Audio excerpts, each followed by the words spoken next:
They came for us in the blizzard. Only a few of us survived. Original story by One More Nightmare.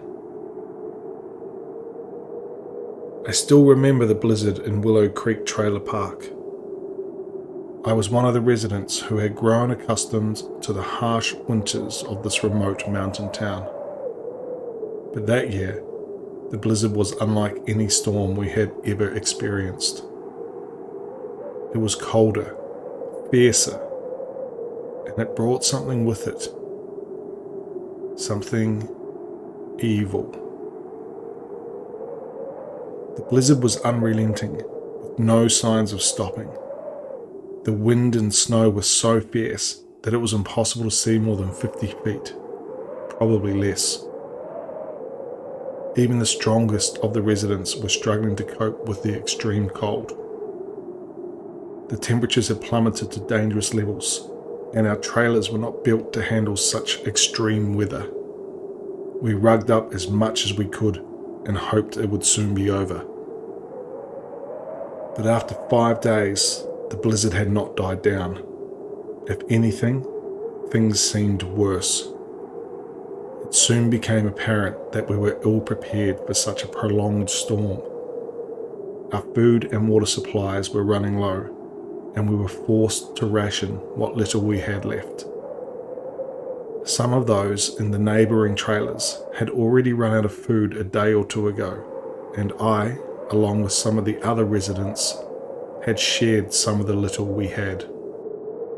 To make matters worse, the blizzard had knocked out power and communication lines, and we were completely cut off from the outside world. The trailer park generators were old, but well maintained. They should be able to get us through this, I thought to myself, as I and some others worked on firing them up. It was a frightening feeling though, knowing that we were alone and isolated.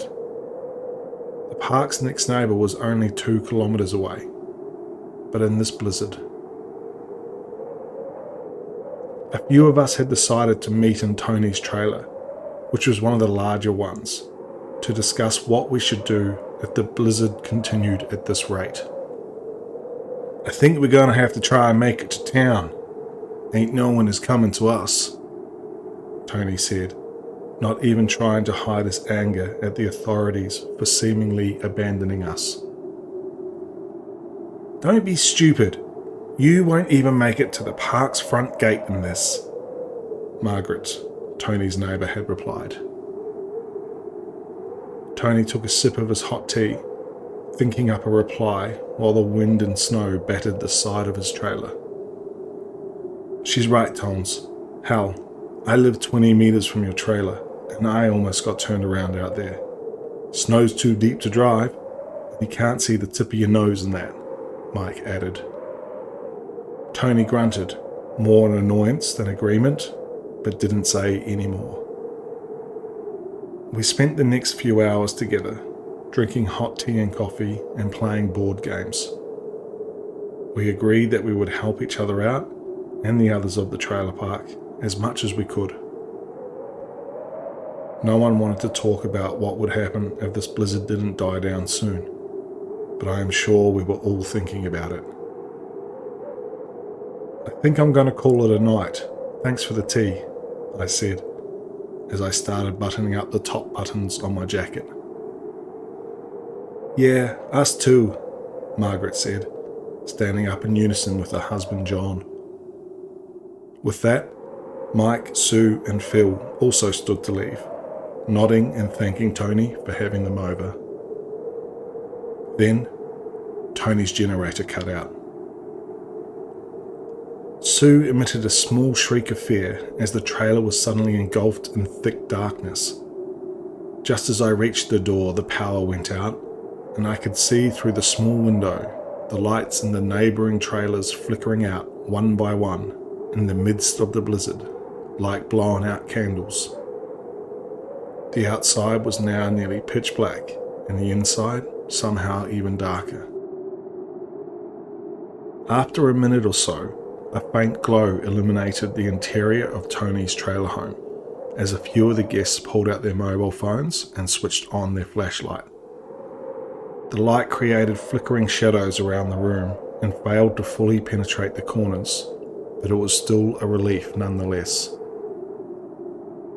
Mike, who was the next closest to the door, started to move towards the door and reached for the handle. "No, don't," I said quickly, grabbing his arm and pulling it away. "Hey, what the..." he started to say, but stopped himself as he watched me lock the door and put my finger to my lips. "Something's not right," I whispered. "All the generators can't just cut out like that. We need to be quiet and listen." We all stood there in silence, listening to the howling wind outside and the creaking of the trailer. It was then that we heard a faint tapping on the window. We all turned to look, but it was too dark to see anything outside.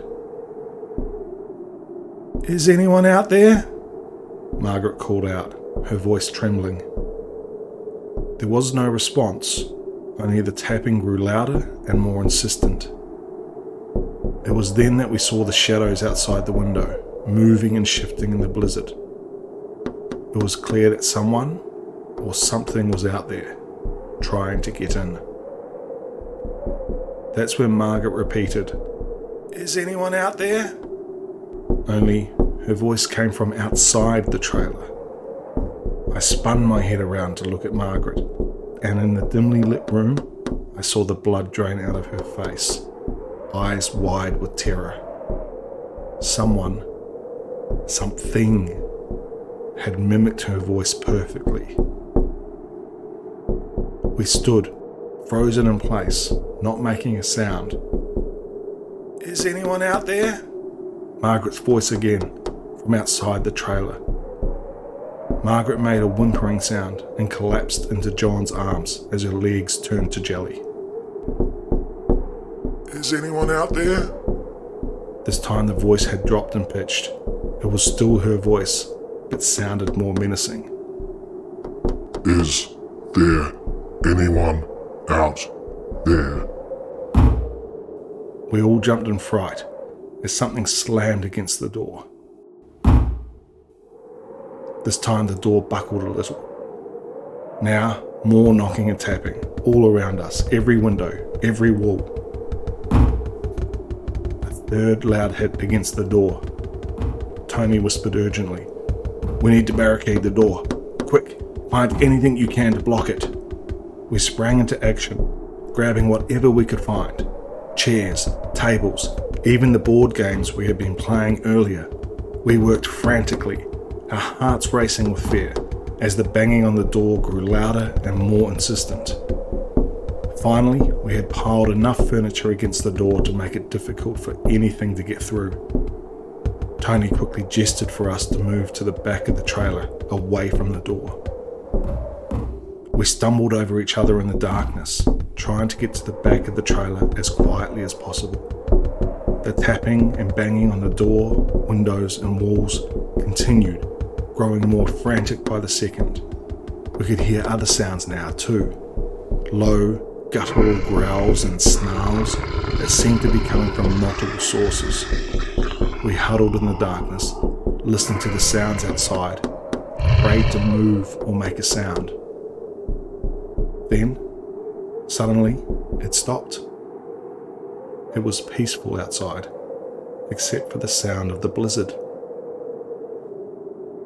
As we listened, we could hear the distant sound of other voices, those of our neighbours.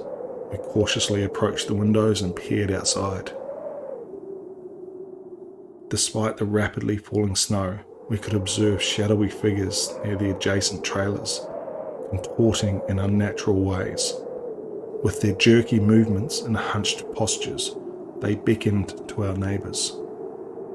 "No, don't open the doors," I heard myself whisper as I watched in horror as they did exactly that.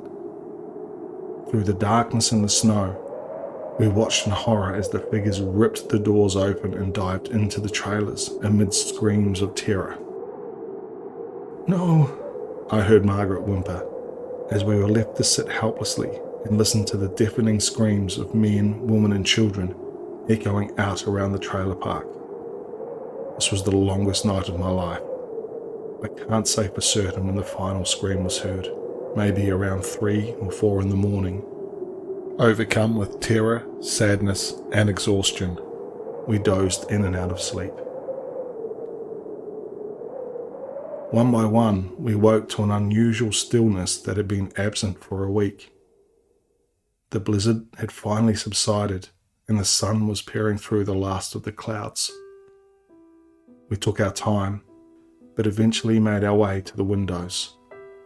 Looking outside, we saw the park and all the trailers blanketed in layers of snow, and our neighbours, standing in the snow, staring at our trailer. Their faces contorted into a sinister, unnerving grin that betrayed a hunger rather than happiness.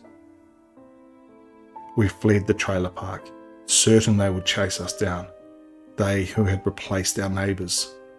But they didn't. They just watched us flee, standing in the snow with that terrifying grin plastered on their faces. We never returned to the trailer park. We abandoned the little we owned, and now all have a shared unit 2 towns over. It is still too close for me. The local news never reported on the events of that week, at least not what happened to the residents of the trailer park. But the Weather Channel warns that another blizzard, possibly more severe than the last one, is on its way. We have stocked up on enough supplies to last us a month, even longer if needed. If you find yourself in the area when the storm hits, I urge you do the same, and don't open your doors for anyone, especially not for you.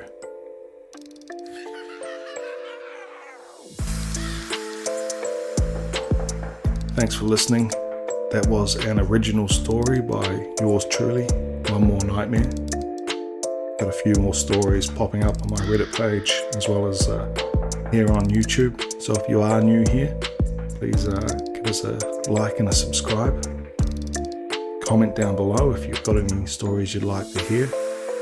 And stay tuned for One More Nightmare.